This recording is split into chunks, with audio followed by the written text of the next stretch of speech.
Si visitáis Portugal, no dejéis de acudir a Coimbra. En aquel lugar, en aquella ciudad maravillosa, muy cerquita del núcleo urbano, se encuentra una quinta que hoy en día es un hotel bellísimo. Esa quinta se llama Das Lágrimas, en recuerdo de aquel episodio, de aquel momento, de aquel capítulo trágico en la vida de una mujer. En esa quinta, el visitante puede acercarse a una fuente que sigue emanando agua cristalina, pero que tiene o presenta una característica peculiar que la hace distinta, diferente al resto de fuentes, de manantiales, y es que las piedras que hay en el suelo están todas teñidas de rojo. Dice la leyenda que ese rojo proviene del líquido sanguíneo, del líquido vital de doña Inés, tras ser asesinada de forma infame por 3 conjurados. Un cuello de garza, tal y como dijo su amante, fue cortado de forma vil y esa sangre cubrió las piedras de la fuente y hasta hoy permanecen.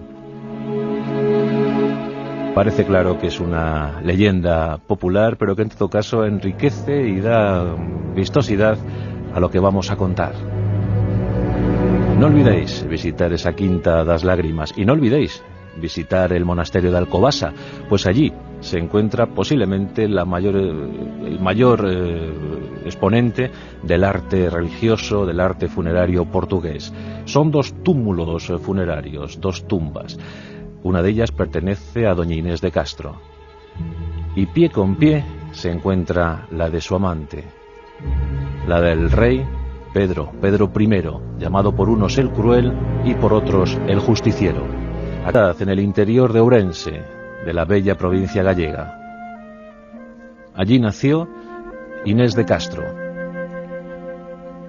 Y tenía línea genética con la monarquía castellana. Era bisnieta de Alfonso XI. Una muchacha preciosa, de ojos claros, de cuello de garza, de cuerpo esbelto. Sus padres, Pedro Fernández de Castro, noble reputadísimo, y la también aristócrata, una maravillosa Aldonza Suárez de Villaverde.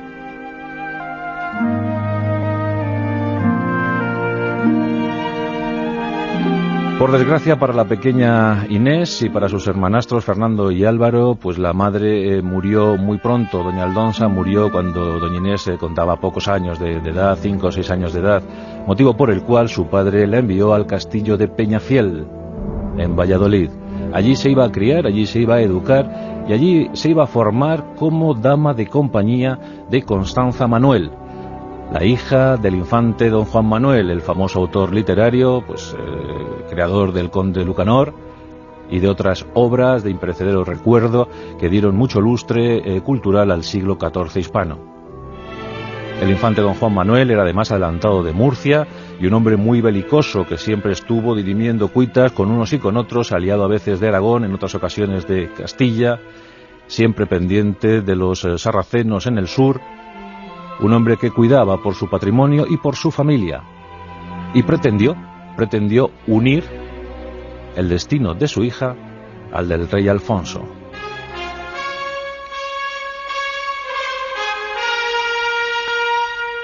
Alfonso no quiso esposarse con la bella Inés ni con la bella Constanza, y la verdad es que eso fue motivo de disgusto para don Juan Manuel, quien pronto trató de entroncar a su casa, a su hija, con la casa lusa, con la casa de Portugal.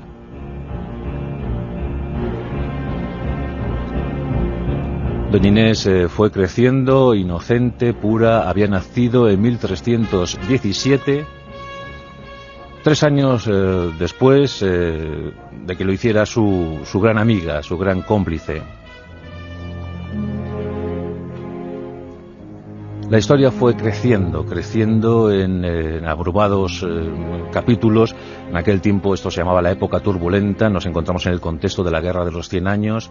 Castilla y Aragón pugnan. También las potencias que están litigando, Inglaterra y Francia, pretenden llevarse a su lado a unos y a otros. Y Portugal, mientras tanto, mira celosamente el concierto internacional, pensando por quién se decantará, dónde actuará.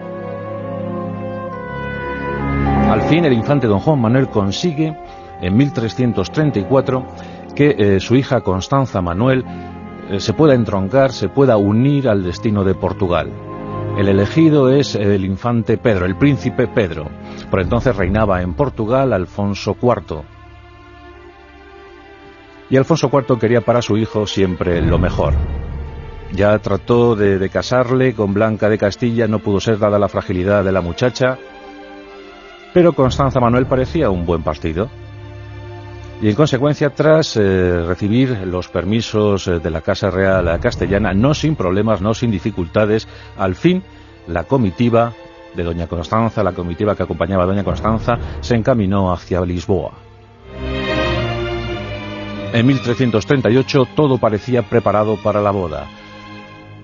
Doña Constanza y sus acompañantes, sus damiselas, llegaron a la corte lisboeta para asombro de todos, pues eran muy buenas mozas, eran guapas, muy educadas, muy finas, sobre todo doña Inés. Inés de Castro en ese momento tenía pues sus esplendorosos 18 años, y el príncipe Pedro de inmediato se fijó en ella. Él mismo la describió como muchacha guapísima, bellísima, de ojos claros, cuello de garza, cuerpo esbelto, y hay quien afirma que de inmediato se convirtieron en amantes, eso sí, en secreto, aunque parece ser que doña Constanza Manuel también tenía sus sospechas. Pero nada impidió que en agosto de 1339 Constanza y Pedro se casasen en la Catedral de Lisboa. Una boda fastuosa, una ceremonia feliz y un tiempo pues de tranquilidad para los intereses lusos, afianzando con esta boda sus compromisos, sus protocolos con Castilla. De la unión nacerían 3 hijos: Luis, el primogénito, fallecido de forma prematura; María y Fernando, quien llegaría a ser Fernando I, rey de Portugal. Según dicen las malas lenguas, Constanza Manuel, consciente de lo que estaba ocurriendo a sus espaldas, consciente de los amoríos de su marido con su mejor amiga, pues quiso separarla de él, simplemente otorgándole el madrinaje de su primogénito, de Luis. Inés aceptó, pero como ya sabemos, Luis falleció a los pocos meses, lo que terminó por unir aún más, si cabe, la unión entre la pareja, entre Pedro e Inés. Alfonso IV no permanecía ajeno a estas cuitas amorosas y también quiso intervenir, determinando que doña Inés, la joven, la fogosa, la bellísima gallega, fuese desterrada a Alburquerque, a Extremadura, desde donde debía esperar mejores acontecimientos y mejor destino para su vida. Pero Pedro no la olvidaba. Y según parece, la visitó con frecuencia, con más que frecuencia, para desconsuelo de doña Constanza, la cual seguía pariendo, hasta que en 1345, víctima del parto de su hijo Fernando, falleció a edad muy temprana. Apenas tenía 38 años. El asunto llegó a mayores. Pedro estaba viudo. Ya nada podía ocultar su amor, su visible amor por doña Inés. Y esto preocupó seriamente al monarca luso, a don Alfonso IV. Y poco a poco fue preparando la urdimbre de la conjura. Nubarrones negros se cernían sobre doña Inés, quien, ajena también a estas cuestiones, permanecía feliz con los 4 hijos que dio a Pedro. Joao, Alfonso, que también murió de forma prematura, Beatriz y Dionis. 4 vástagos que parecían muy fuertes y parecían firmes candidatos a ocupar el trono de Portugal. Pero claro, Alfonso IV quería lo propio para su nieto legítimo, Fernando. Y de ahí que siempre mirase muy mal a doña Inés. Quería lo mejor para Fernando, no así para los que él consideraba bastardos, simples bastardos. De esa manera transcurrieron los años. Pedro se alejaba cada vez más de su padre. En esa Quinta das Lágrimas vivía su amor con doña Inés y poco quería saber sobre el camino que seguía Portugal en el concierto internacional o incluso en las propias cuestiones internas. Decían que estaba muy despegado de todo lo relacionado con el poder.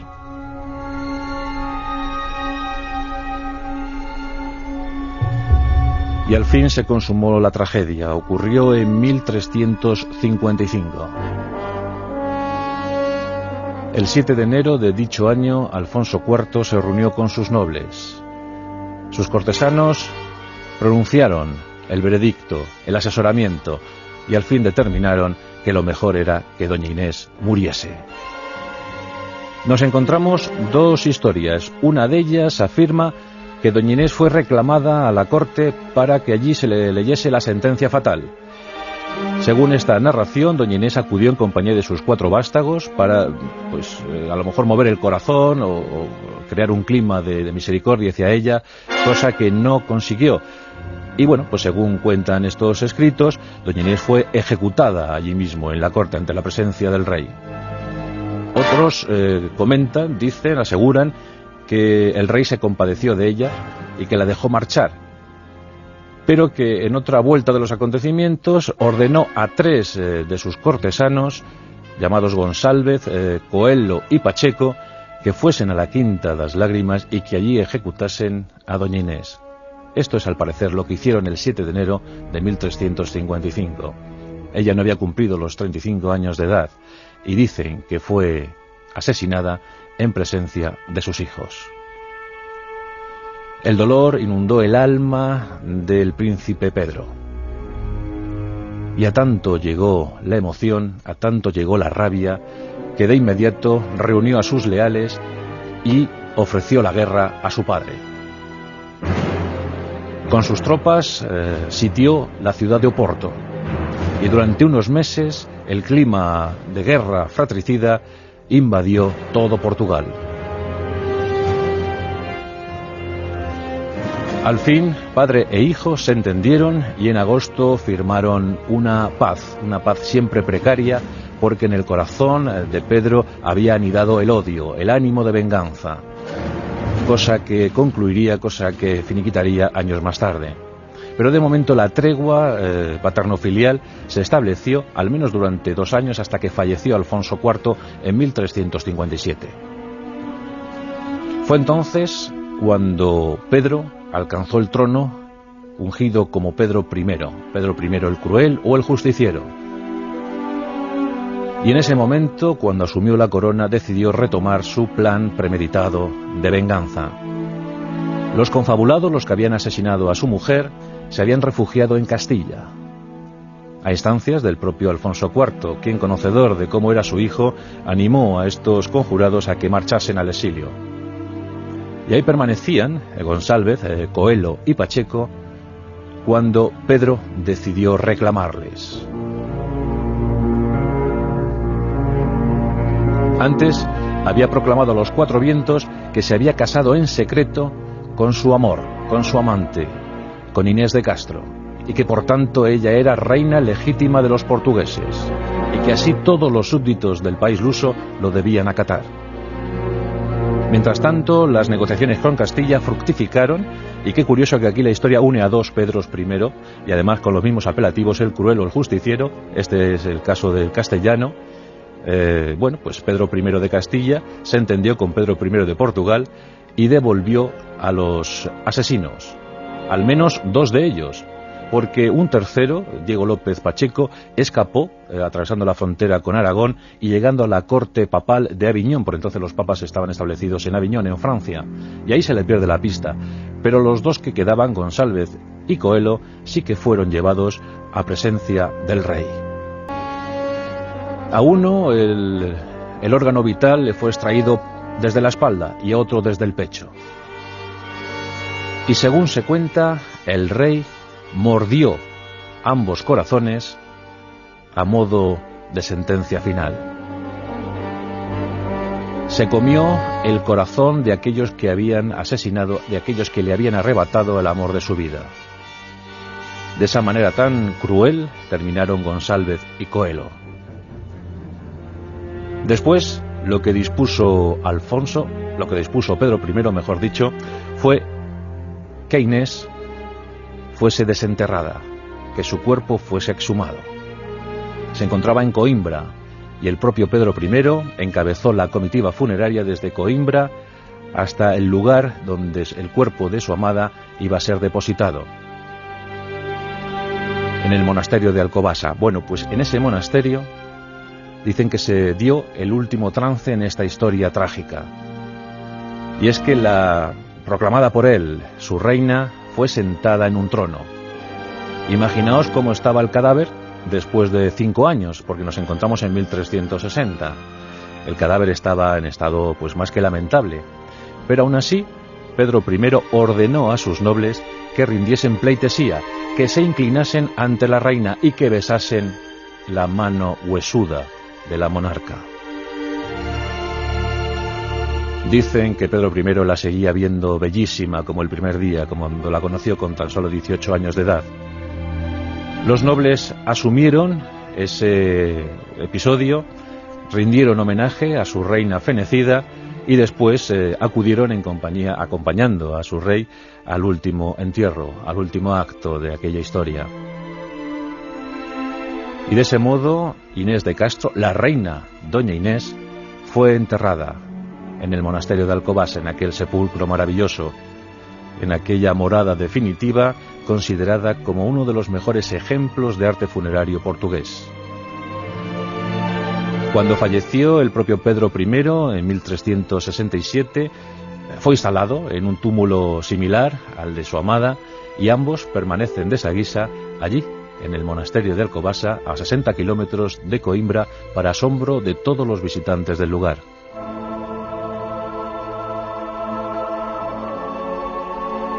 Una historia tremenda que luego fue ensalzada por el teatro. El propio Alejandro Casona, el gran autor teatral, el gran dramaturgo español, pues confeccionó una obra que estrenó en el siglo XX y que gustó a tantos. Luís Camões, el célebre poeta portugués, también habló de esta historia, y sobre todo la rumorología, la tradición popular, oral sobre todo, pues llevó esta historia hasta nuestros días. Pero os preguntaréis qué pasó con los hijos de Inés de Castro, o qué pasó con los hijos de Constanza Manuel. Ya sabéis que el último hijo de Constanza Manuel llegó a reinar, Fernando I, pero el gran beneficiario de todo esto no fue otro sino un bastardo, nacido de una relación posterior de Pedro I de Portugal con Teresa Lorenzo. De Teresa Lorenzo nació João I, que fue el gran vencedor, fue rey, vencedor en Aljubarrota, en la batalla definitiva para Portugal, y este muchacho tiene el honor de haber instaurado toda una dinastía monárquica en Portugal, la Aviz. Así que al final, después de tanta conjura, de tanta sangre, de tanta tortura, un simple bastardo fue el gran vencedor, el ganador de todo esto, de todas estas cuitas, João I, el que inauguró la dinastía